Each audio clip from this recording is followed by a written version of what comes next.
Oikein lämmin tervehdys, rakkaat ihmiset. Tämä on suoraa jatkoa tuolle totuudenetsijöiden Atomistudion lähetykselle, joka tuli ulos suorana 29.10.2024. Aiheena tuo liitto maan kanssa ja okkulttisen silmän harjaantuminen.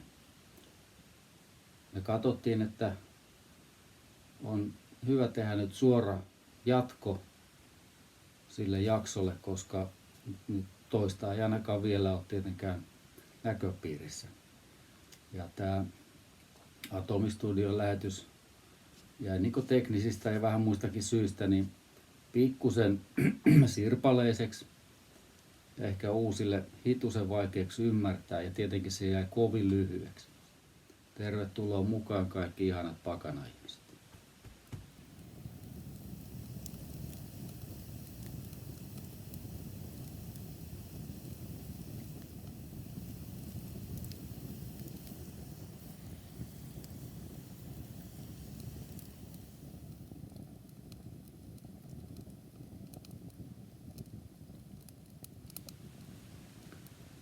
Pidän selvänä ja katson kaikkien suomalaisten ihmisten tärkeäksi ymmärtää, että maan ja ihmisen liitto ei esitä mitään oppia eikä opin kappaletta.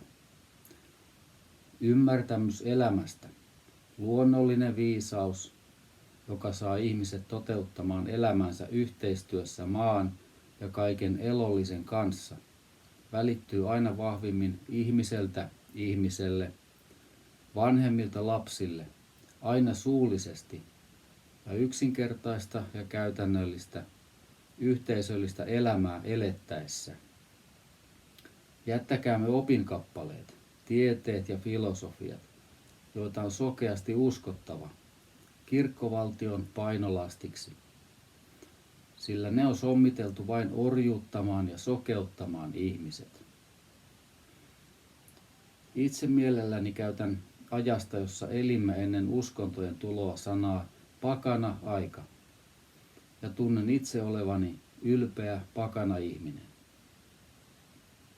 En mä saa kavahtaa, vaikka kirkko on tämäkin määreen pahantahtoisesti loannut. Kaikki tässä lisäkirjan ideologisessa osuudessa esitetty tuodaan esiin kirjallisessa muodossa vain välttämättömästä syystä, koska me näemme, että suomalaiset ihmiset ovat väkivaltaisesti ja valhein reväistyt irti järkevästä ja luontoa kunnioittavasta elämisen muodosta, ja heidän historiansa ja kulttuurinsa kaikkinensa on tarkoituksella häivytetty. Ja tieto, valo, joka nyt vääjäämättä nousee ja kirkastuu, on tässä kohdin isku vasten kirkkovaltio-orjuuttajan kasvoja, ja se on tuotava kaikin keinoin ja voimin esille. Maan ja ihmisen liiton perustaminen ja julistuksen laatiminen tähän muotoon ei ole kimmoke päivän polttavista maailman tapahtumista, kuten Ukrainan sota. Tämä on tosiaankin hyvä käsittää.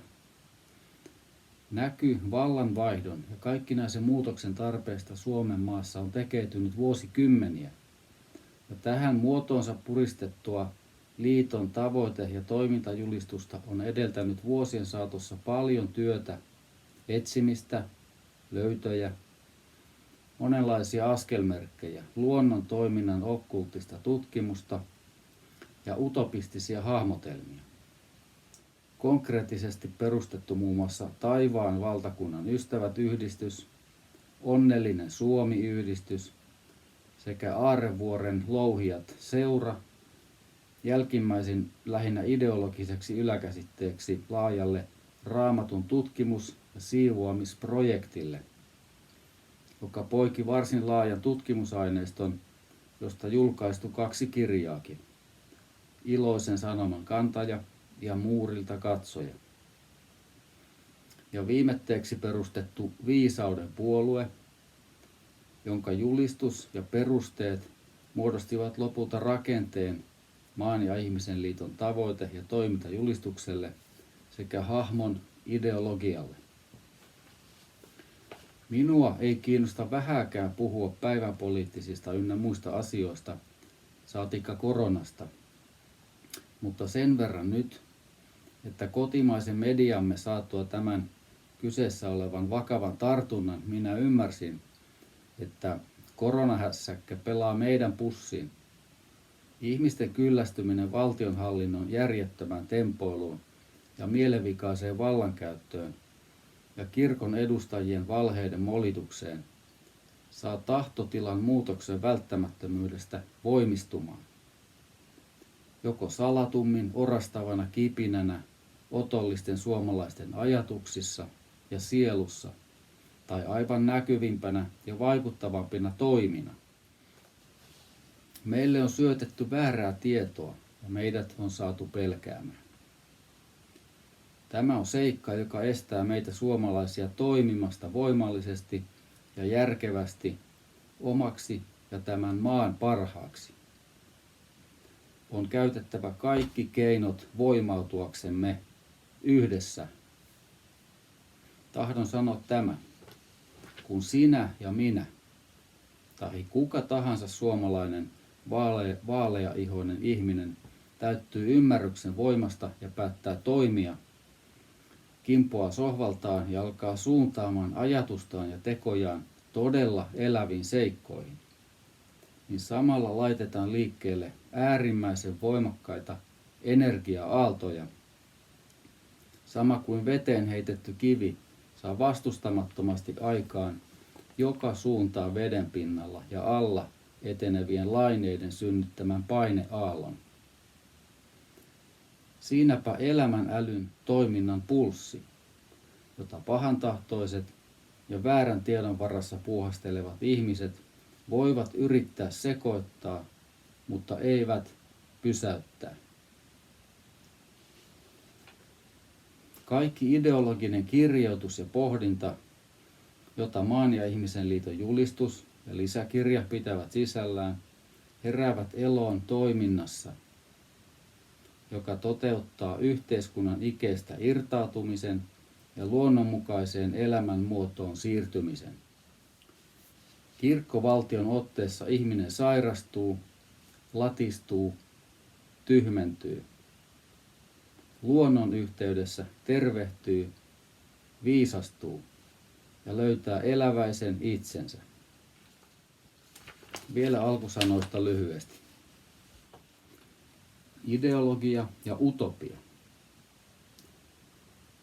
Minä näen ideologian jonakin semmoisena aina olemassa olleena ja yhäti olevana kuvana, ideana, ideaalina, joka meidän on tunnistettava luonnossa, kaikessa luonnollisessa toiminnassa.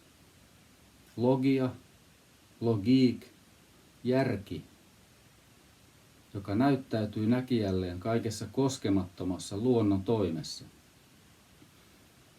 Eihän luonnollisesti voi tapahtua mitään järjetöntä, epäloogista, vaan elämänkieltä ja ihminen saattaa tehdä sellaista. Entäpä utopia?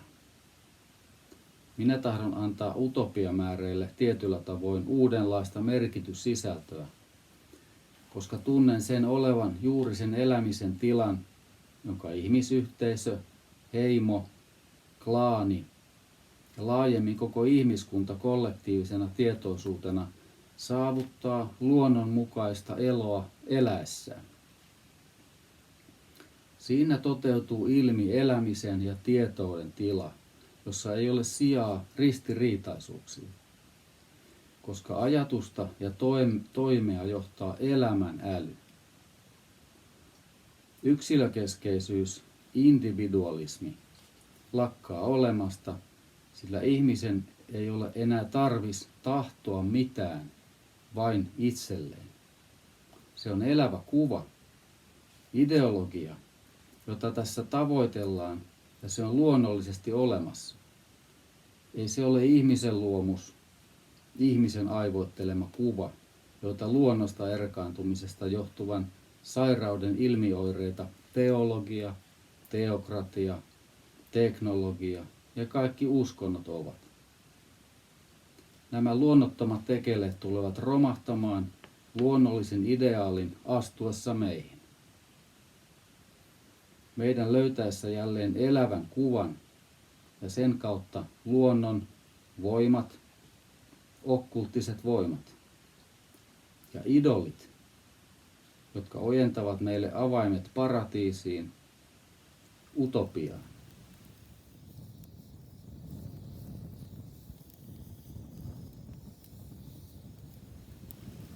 Musta lista. Ensimmäinen peruste, maanomistus ja käyttöoikeus. Suomen valtion toiminta kaikkine hallitusmuotoineen ja hallintoelimineen lakkautetaan heti haitallisena ja tuhoavana kaikelle elämälle ja todellisuudelle. Ja niin muodoin myös, kuten julistuksen alkupuheessa asiaa perustellaan ja todetaan, Suomen tasavallan laki julistetaan välittömästi lakkautetuksi, sillä se estää viisaiden päätösten ja oikeiden tekojen tekemisen Suomen kaiken luonnon ja suomalaisen ihmisen hyväksi. Ja samalla kaikki entisen hallinnon, muiden valtioiden, liittoumien ja yritysten kanssa tekemät sopimukset todetaan laittomiksi ja niistä irtaudutaan. Muun muassa irtaudutaan Euroopan unionista. On ymmärrettävä, että edellä ilmoitetut toimenpiteet ovat ensiarvoisen välttämättömiä toimeenpanna heti, ja jotta mahdollisimman suurella joukolla suomalaisia myös olisi mahdollisuus nähdä kyseessä olevat toimenpiteet oikean suuntaisina ja hyväksyttävinä, on nostettava esille seuraava tosiasia. Meillä suomalaisilla on pitkä historia takanamme elettynä täällä Pohjolassa, alkaen jo kauan ennen jääkautta ja tietenkin myös ennen uskontojen tuloa. Eikä vain takanamme, vaan vieläkin tänä päivänä elävänä kulttuurisessa muistissamme ja todennettavissa erilaisista suullisista ja nykyään myös kirjallisista tietolähteistä. Muun muassa Bokkin perheen saaga.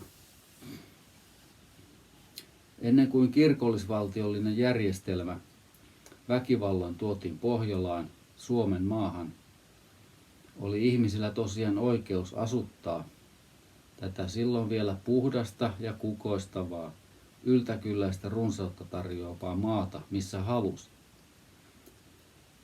Ja järjestellä yhteisöllinen ja omavarainen elämänmuoto parhaaksi katsomalleen paikalle, kunnes täysin luonnoton, villeihin ja fiktiivisiin ajatuskuviin perustuva papillinen organisaatio tunkeutui Suomeen ja Venäjän maalle ja alkoi murhata esi-isiämme ja äitejämme.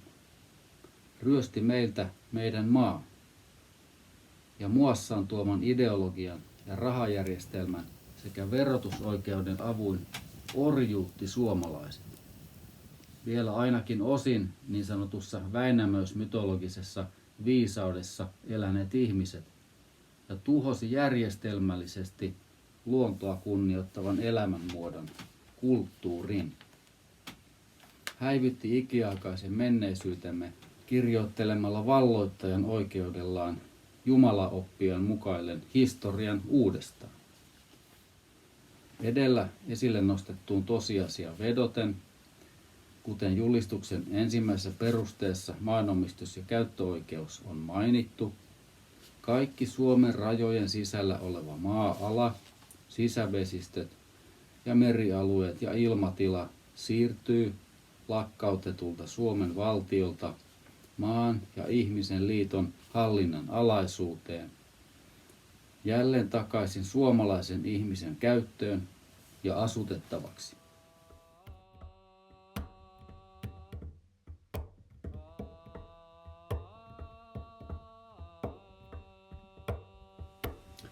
Omavarainen vaihdannaistalous versus vanhat rakenteet, armeija, uskonnot, raha, koulutus. Kuten julistuksen 6. perusteessa ilmoitetaan, Suomen valtion laki lakkautetaan heti ja samalla koko nykyinen valtiomuoto sekä hallintoelimet julistetaan laittomiksi. Siitä seuraa luonnollisesti, että muun muassa tuomiolaitoksen, poliisilaitoksen, pelastuslaitoksen ja kaikkien valtion virastojen toiminta loppuu.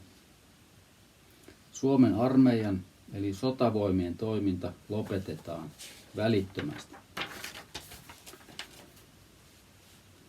Vuodelta 1923 oleva uskonnonvapauslaki kumotaan. Niin muodoin islaminuskoon, juutalaisen uskontoon ja kristinoppiin liittyvien ulkonaisten jumalapalvelusmuotojen ja liturgioiden ja riittien toimittaminen kielletään. Edellinen vaatii lisähuomiota ja lyhyitä perusteluja, sillä todennäköisesti varsin monikin Suomessa vielä ajattelee, että kristinoppihan on tuonut maahamme sivistyksen, rantauttanut Suomeen moraalisen elämänmenon, villin pakanariehumisen sijaan ja mahdollistanut tieteellisteknologisen kehityksen suuret harppaukset ja niin muodoin helpottanut suomalaisten ihmisten elämää suunnattomasti. Siis rakentanut koko hyvinvointiyhteiskuntamme. Kuten jo julistuksen 6. perusteessa asia nostettiin esille.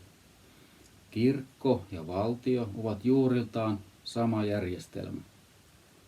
Ja Suomen valtiojärjestyksen lakkauttaminen pitää samalla sisällään uskonnollisuuteen perustavien järjestelmien alas ajamisen. Havainnollisia todisteita ei tässä tarvita kovin montaa ymmärryksen välittämiseksi. 1.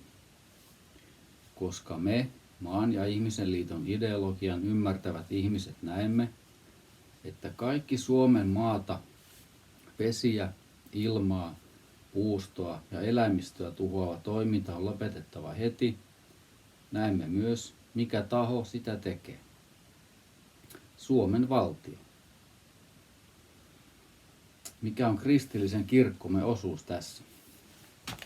Yksikään pappi, piispa ynnä muu sellainen ei puhu luontomme pelastamisesta, saatika ponnista voimia tehdäkseen jotakin todellista asian eteen, vaan päinvastoin. Jumala valheillaan saavat ihmiset katteettoman toivon tilassa eläviksi toimettomiksi idiooteiksi, joilla ei ole minkäänlaista kykyä eikä ajatusta itse tehdä mitään todellista hyvää. Sillä kaikkivaltias Jumala tietää kaiken ja päättää kaikesta ja tekee kaiken ihmisten synnillisyyden asteesta riippuen. Eli muun muassa jatkuva metsiemme raiskaaminen on Jumalan tahdon mukaista toimintaa. Kiitos Jeesus siitä. Kristittyyn arvomaailmaan kuuluu kaiken esivallan kunnioittaminen. Jotenka kun poliisisetä ja täti kantavat vanhan pariskunnan ulos torpastaan, jossa ovat elämänsä asuneet ulkomaisen kaivosvaltauksen tieltä, ei uskovaisilla ole mitään sanottavaa. Siis, kun paratiisillinen onnen elämä ei uskovaisten mielissä ole mahdollista tällä planeetalla näissä kehoissa eläissä, on heidän myös hyödytöntä ponnistaa omaa tahtoa tehdäkseen oikeita ja vaikuttavia asioita luonnon ja kaiken elävän puolustamiseksi, koska kaikki kuitenkin tapahtuu Jumalan tahdon mukaisesti, Jumalan sallimuksesta. Tämän nojalla voimme selvästi nähdä, että uskovaisen hengen läsnäolo maassamme mahdollistaa ja pitää yllä kaikkea elämän pyhyyttä ja luonnollisuutta vastaan tehtävää tuhotyötä. 2. Toinen esimerkki kirkon ja valtion pahuuden liitosta, sotilasvala. Minä lupaan ja vakuutan kaikkivaltiaan ja kaikki tietävän Jumalan edessä olevani Suomen valtakunnan luotettava ja uskollinen kansalainen.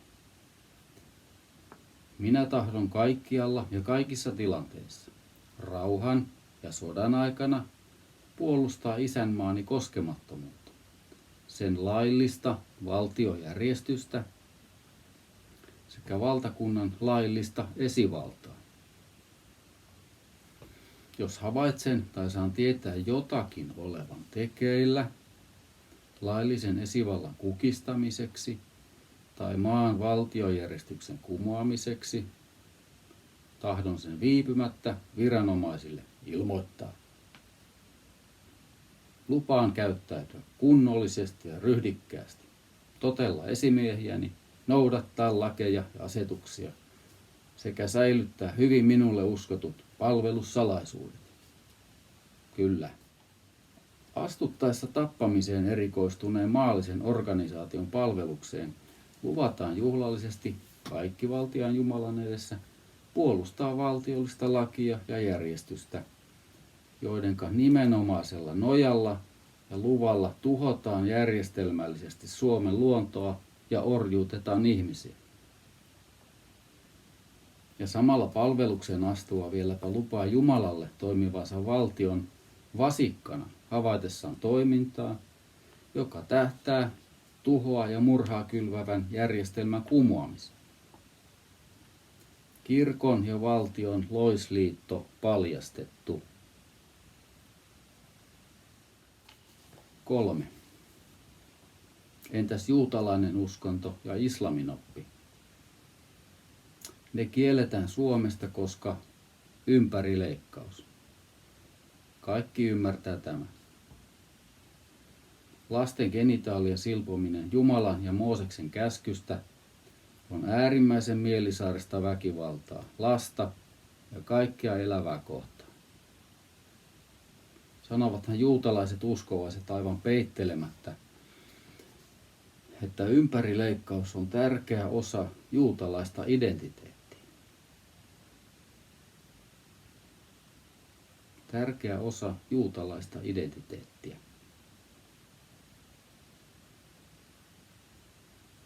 Kurkkujen viiltely oli Jack the Ripperin tärkeä osa identiteettiä. Sama asia. Muun muassa tässä voimme todistusvoimaisesti ilminähdä laajemminkin uskovaisessa mielenlaadussa eriasteisesti ulostunkevan kierroon kasvaneen perversion laadun. Se ei voi peitellä intohimoaan väkivallan harjoittamiseen, kaikkea elävää, kehkeytyvää ja puhdasta ja voimakasta kohtaan, vaan sen on se jossakin muodossa ilmaistava. Ikään kuin kiertoilmauksin tarjoutuna mielisairaan perversion saattaisi yleisön silmissä hyväksytyksi saattaa. Näinhän toimivat poliitikotkin. He kutsuvat valehtelua muunnelluksi totuudeksi. Uskovainen ja poliitikko. Sama kierroutunut ja todellisuudesta irtaantunut mieli. 4. Uskonnot ovat kaikki alkujaan vanhan testamentin kirjoituksiin nojaavia valloitusoppeja. Kristinuskon lähetyskäsky on globalismia, ja näin sitä myös käytännössä toteutetaan. Jos kyseessä olisi mikä tahansa muu kultti ynnä muu, joka pistää lähetyssaarnaajia rutiköyhiin maihin liittymään johonkin uskontoon ruokaa vastaan, niin kristityt oitis tuomitsisivat sen moraalittomana, mutta itseään eivät salli tuomittavan. Kristitty valitsee uskonnon rodun ylitse. Ei uskon vakuudesta, vaan luonnollisuuden vihaamisesta ja luonnon pelkäämisestä. Kun näin on, niin ymmärrämme uskontojen olevan suoranainen vastakkainen voima maan ja ihmisen liiton kaikkea luontoa ja luonnollisuuteen nojaavaa elämisen muotoa kunnioittavalle näkemykselle, johon liittyy voimakkaasti luonnon valinnan kunnioittaminen. Ihmisrotujen arvostaminen pitämällä ne erillään ja ihmisen parantaminen, jalostaminen terveeksi ja voimakkaaksi ja kauniiksi, kuten Nietzsche ilmaisi, yli-ihmiseksi. Jälleen pysäyttämällä suomalaisen valkoihoisen ihmisen romahtamisen, panemalla vain parhaat perintötekijät jakoon. Ja sitten jatkuu tämä leipäteksti. Rahan käyttö lopetetaan kokonaan, sillä on selvää, että nykyaikainen raha on vain ihmisen orjuuttamiseksi kehitetty väline. Neuvola, päiväkoti, peruskoulu, yliopisto ja ammattikoulujärjestelmä lakkautetaan heti.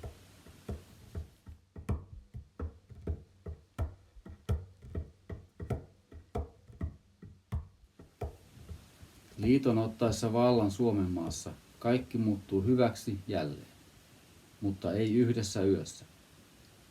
Jotenka ihmisten ja perheiden ja ihmisryhmien uuden maan rakentajien tukemiseksi ja selviytymiseksi ja kotitilojen ylösnostamisen vauhdittamiseksi aivan alussa voidaan tietyiltä osin soveltaa siirtymävaiheen harkintaa ja tarpeen harkintaa mustassa listassa ilmoitettujen kiellettyjen toimintojen suhteen.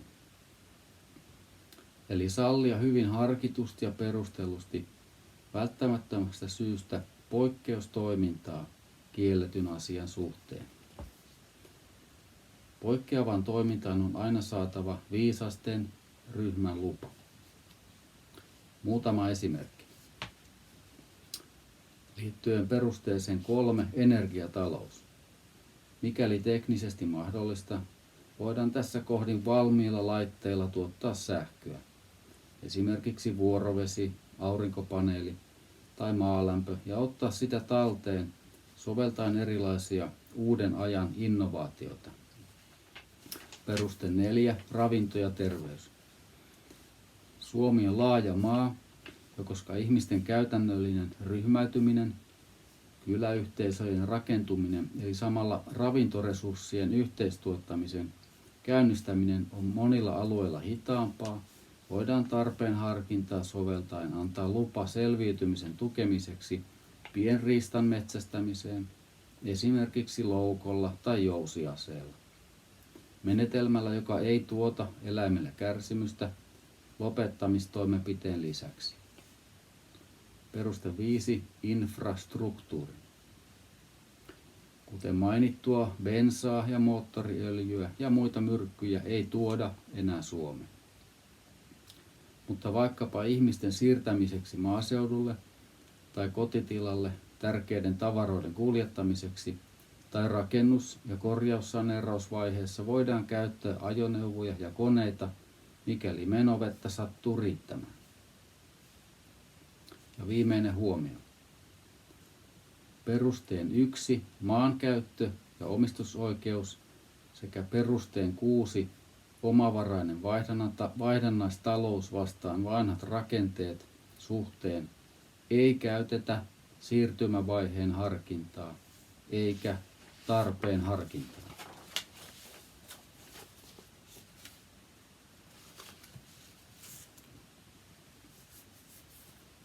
Maa, ihminen. Mä kiitän vielä sydämestäni kaikkia ihmisiä tuesta ja hyvästä rakentavasta palautteesta, jota saatiin tuon Atomistudio lähetyksen jälkeen. Kiitos kaikille. Meissä on voima, meillä on valta. Moro.